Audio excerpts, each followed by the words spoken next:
Chryslers have been in my family forever. My father was a Chrysler, Dodge, Plymouth, Valiant. We had all those cars over the years. So, and when I turned 16, my first car that my father purchased for me was a Chrysler Royale, 1948 Chrysler Royale Businessman Coupe, which was a very rare car, and of course, being a teenager, it didn't take me long to destroy it. When did you first see your Chrysler 300 letter car? First time I saw it was in Atlanta in 1981, and it was a fluke. I went down there to buy a Thunderbird at a Kraus auction. This thing was sitting in the parking lot. I've never seen, didn't know anything about the car, and evidently no one else knew anything about that car because I purchased it at the opening bid. Wow, that's amazing. And you've done much work on the car since you bought it. So I would say that the car was in 90% good condition, but I've had it for 31 years. I purchased it in 81. And over the years, just things deteriorate, and it's been a constant 30 years of maintenance, of replacing parts and upgrading and so on and so forth. But as far as the body is concerned and the sheet metal, it's all original. You drive it to many meets. Yes, I do. Talk about some of the meets that you've been to as far as around the country, or the farthest one you've been. Well, I've been to Carlisle several times. I've been to the Chrysler National in Columbus. I lived in Florida for a few years, and I went to many shows in Florida.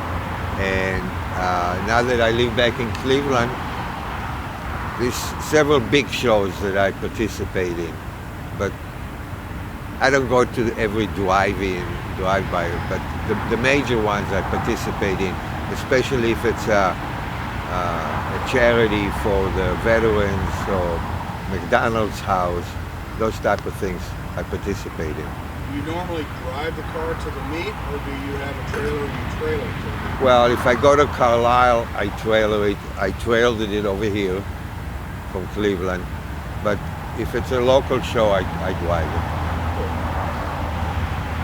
So you talked about the cars that your dad had, but was he associated with Chrysler at all? No. Or he just liked Chrysler? No, my father was a mechanical engineer, and Chrysler and Dodge products were his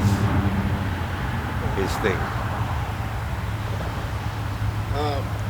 Do you have an idea how long you've been a member of the club? Somebody else asked me that today, and I was embarrassed. I said 20 years, but after thinking about it, I joined the club a couple of years after I purchased the car. So it's going on 28, 30 years. Do you have anything that you might want to say that's changed in your life or changed with your car since you did your first interview 15 years ago on the first DVD? Well, I'm 15 years older, and so is the car. Except, with the exception that the car still looks good, I'm not so good. You look pretty good. Well, thank you.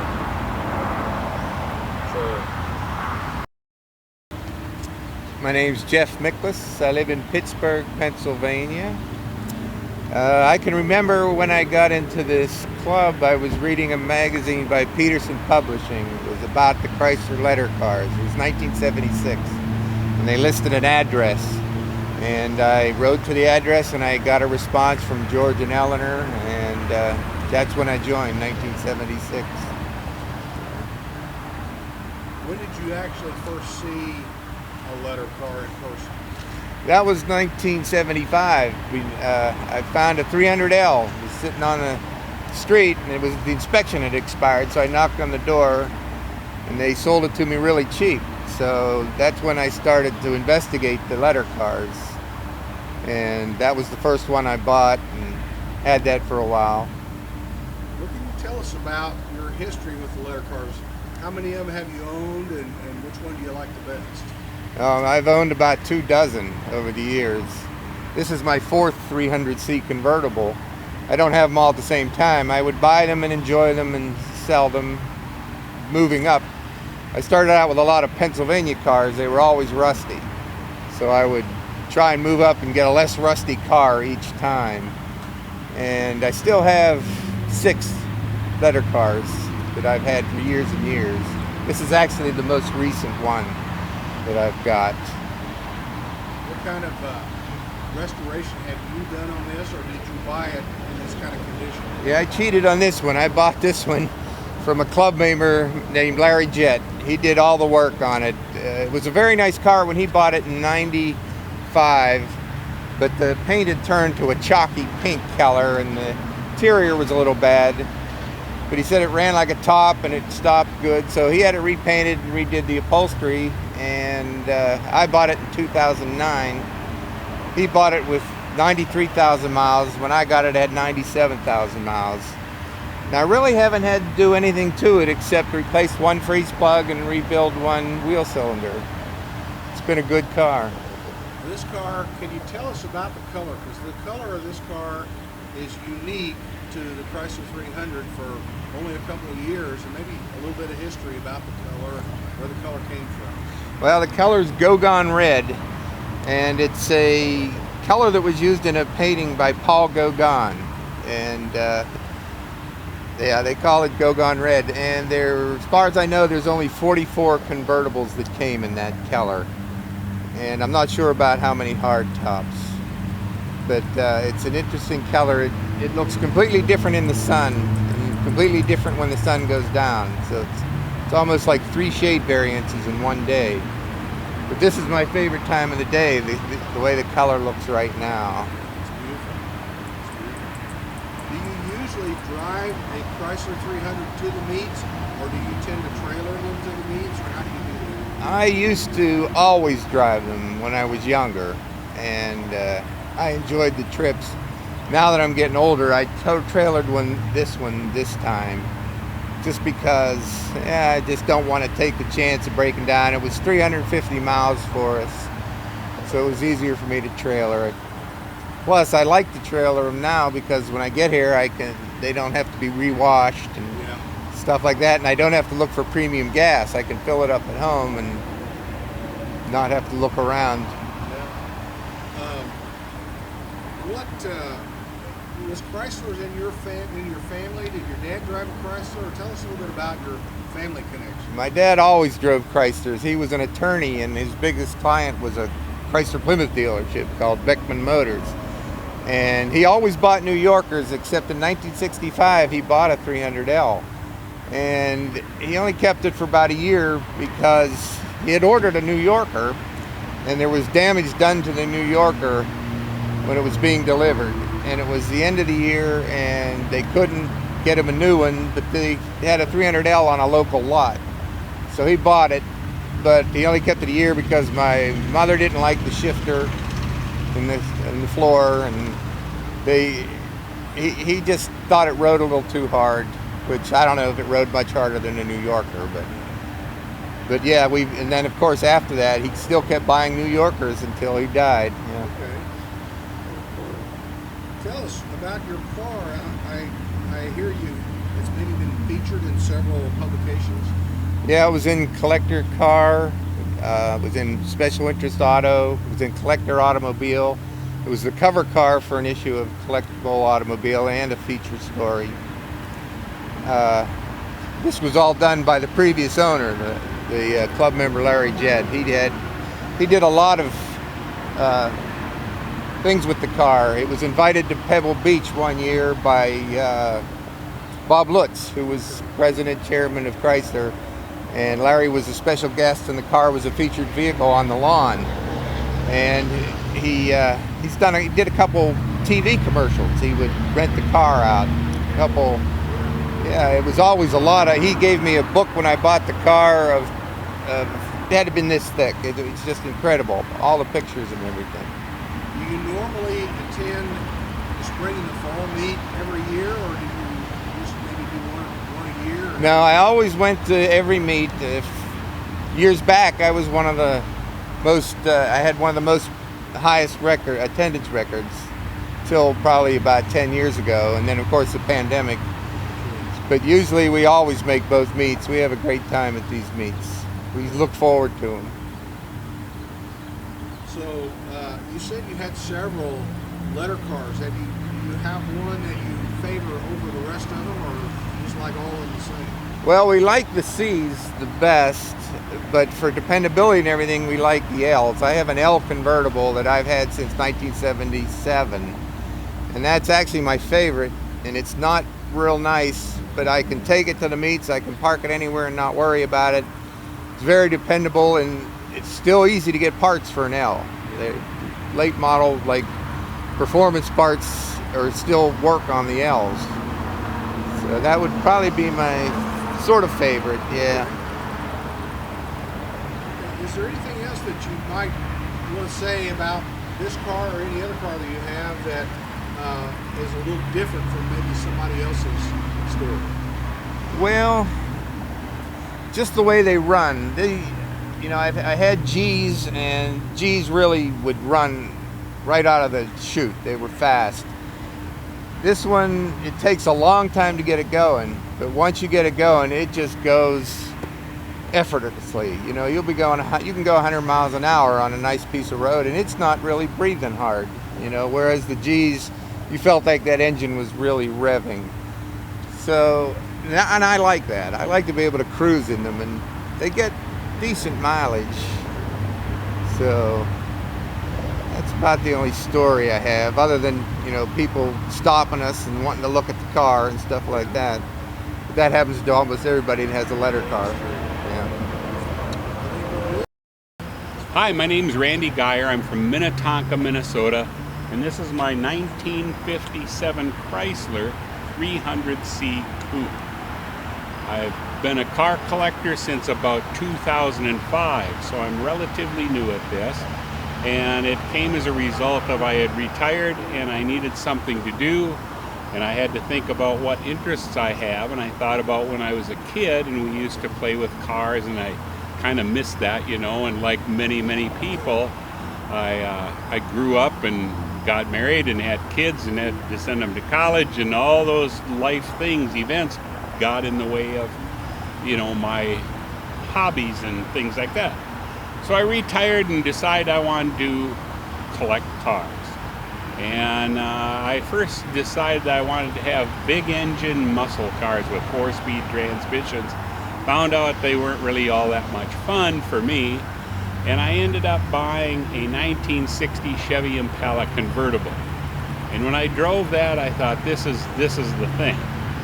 So after I got my Chevy Impala, 60 Chevy Impala convertible, and I really liked that car. I liked the way it drove, and I liked that feeling of like sitting in your living room couch and cruising down the highway.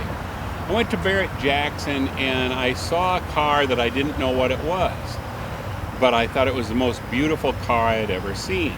So I walked up and started looking at the car, and I talked to the fellow that was sitting near it, and I asked him what it was, and he said, well, that's a Chrysler 1960 Chrysler 300F. And I went, oh, that's cool. And I walked away thinking, what the heck is that? I had no idea what he was talking about. And I thought, I don't know what it is, but I'm going to get me one of those someday. So life goes on, and I ended up, I kind of learned about Chryslers, and then I joined the Chrysler 300 International Club, and I learned a little bit more, and I got more and more interested, to the point that I found a 300F convertible for sale in Boston. And I flew out there and made a deal and bought that car that you'll see a little later in this program, and then had that restored. And after that, I bought more, and I just got into these finned Chryslers because I just love the finned Chrysler look. So I decided in my car collecting hobby, I'm going to go with these late 50s, early 60s, big fins, big engines, it kind of had everything I wanted. It had luxury, and it had speed, and it had power, and so Chrysler was the only one making such things. So then I ended up, a fellow in Texas called me in January of 2010. And he said, Randy, I've got this car. I know that you collect letter cars. And I said, and he says, it's a 300C hardtop. And I wonder if you'd be interested in buying it. So I said, well, send me some pictures. And he did. And I looked it over and I just bought it from the picture. I said, yeah, I'll mail you a check and you put it on a truck and send it up to me. And he did. And I got it, and it was really a pretty good car, pretty solid. And he said, you know, it's interesting, but this car, I have an old title that comes along with it. And this old title dated back to 1962. And the car was owned for many, many, many years by a fellow named Harry D. Sienna. He lived in Connecticut, and he collected Chryslers to the point of near bankruptcy. He just loved them, and he'd just keep buying them, and he'd drive them for a period of time, and maybe it didn't run right or something happened, and he just put it in the barn. So he had a storage facility, and he'd just put it up, and maybe I'll fix it someday, and in the meantime he'd buy another one, and then he'd drive that till it had a problem, then he'd put it in the barn. So he started stacking cars in this barn, and he had some Imperials and some letter cars and this and that, and eventually he died. So he passed his cars along to his oldest son, Tommy. Tommy gets the cars, he loves them, he loved his father, they had a great relationship, and they sort of collected these cars together in many, many ways. And so Tommy kept them and kind of kept them up as best they could, but they were really essentially just sitting on blocks in this barn, and they just sat for 40, 45 years, something like that. Well, then Tommy ends up dying, and then the cars pass along to the youngest son, Richard. Richard inherits the whole cars, and he needs money. He's in kind of tough shape, and so he starts selling them off. The first one he sold off is my 300F convertible. Well, I don't know about first in the collection, but he sold that before he sold this. So that F convertible gets sold, I can't recite off the top of my head, but it went to a fellow, I think, in Texas, and then a fellow in Ohio, and maybe a couple others, and then it ended up in Boston, Massachusetts. And that's where I bought the car. When I bought that car, and I bought that before this one, the fellow that sold it to me says, well, Randy, you'll get a kick out of this. I have an old title that goes with this car. And so he gives me this old title dating back again to 1962, Harry D. Sienna. And I thought, wow.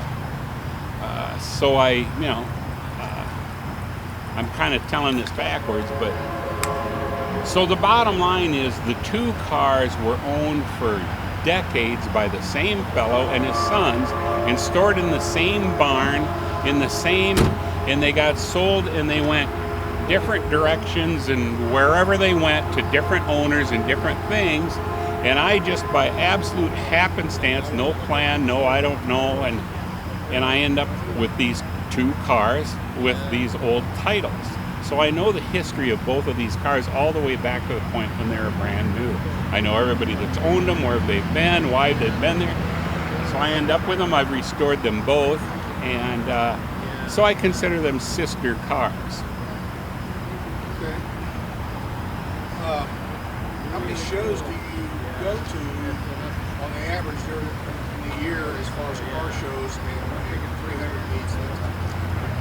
Well, I try to make particularly 300 meets as much as I can. I live in Minnesota, and so I don't go real long distances, but anything kind of in the Midwest I'll go to.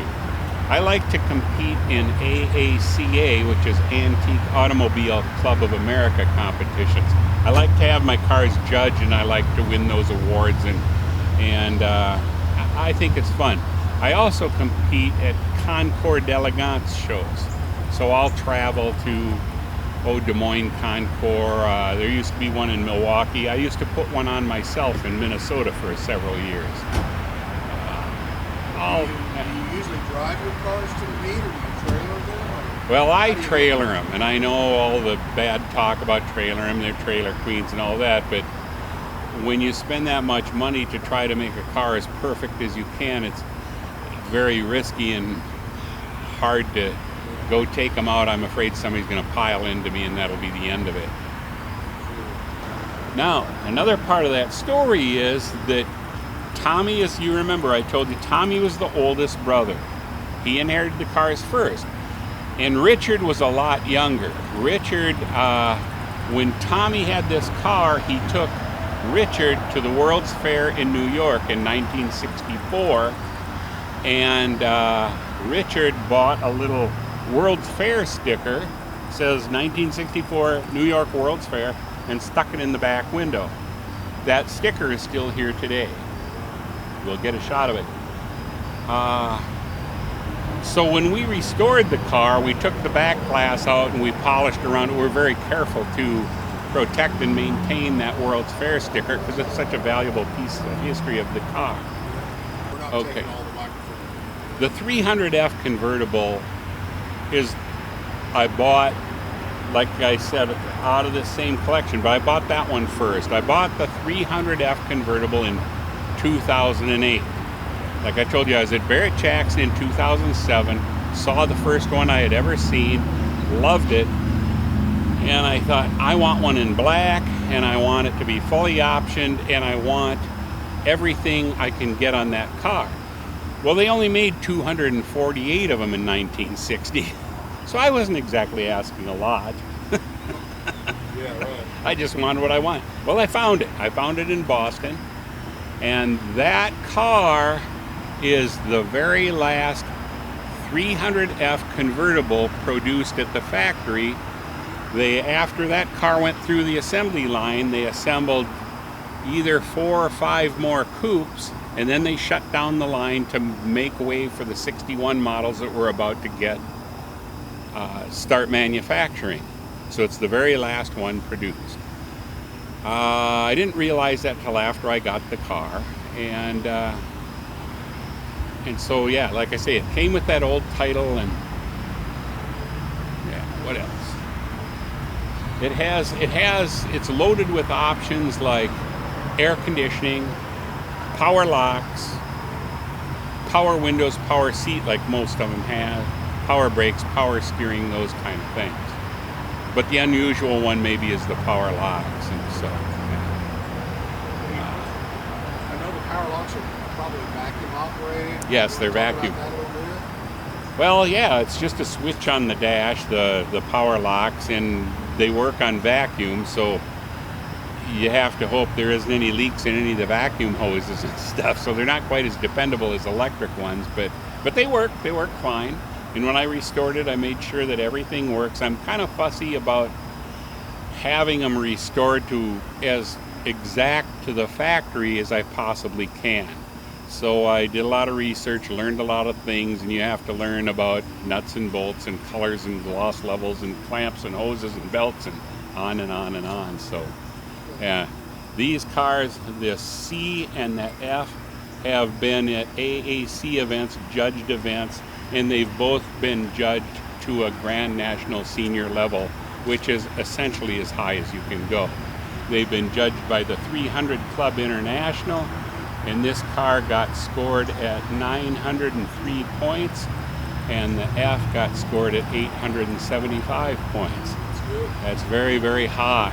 It's virtually, they go to 1,000, and it's virtually impossible to get that, because that would be a perfect factory correct car, which would mean you'd have to leave orange peel in the paint, the doors don't fit quite right, and all these kind of things. The gaps aren't correct. That would be a perfect car, actually. But who would restore a car like that? So when you understand what the judging is all about and how that works, you realize that you can never nobody would want to achieve, 1,000-point car. They told me at the 300 Club a couple of years ago that 950 points is the highest score, highest that any car has ever been judged in this club. So when you think about that, and I got 903 on this, that's a pretty darn good score. And the 875 on my F is a pretty darn good score. So.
Chrysler Museum, we did Lake Tahoe, and then we went to Columbus, Ohio, and then we went to Chicago and did a couple of interviews.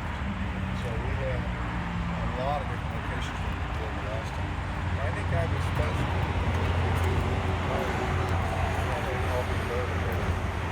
I didn't make the trip, so I wasn't.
New Yorker.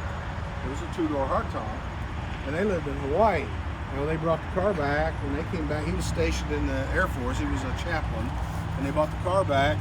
And then my uncle traded it for one of my dad's demonstrator station wagons, and so we got to drive the Chrysler 300D, or not the Chrysler 300, the 58 New Yorker, and we took it to the state fair one time in Illinois with air conditioning unit working. And man, was it hot. And my mom was never so glad to get home in all her life. Yeah, I know it was hot.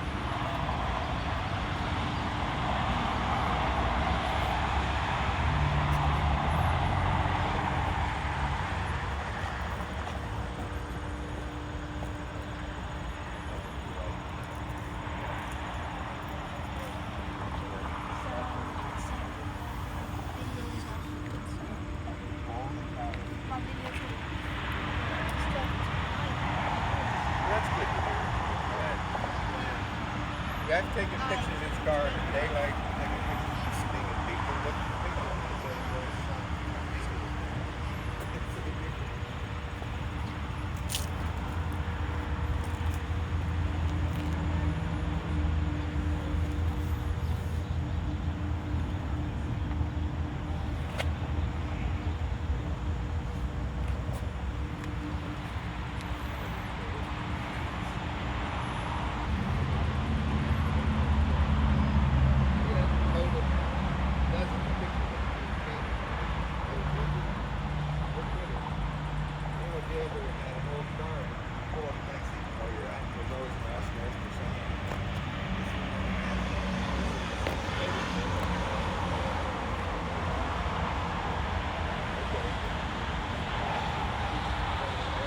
us other pictures of it. Oh yeah, this is But you could, very different in the World War. yeah. This is the. I had a 1946 and a 1947. That was right after the war, and it was the first civilian versions, And but they had a governor on. You couldn't drive more than 50 miles an hour. Yeah, that's right. And but damn, that thing would go anywhere. This is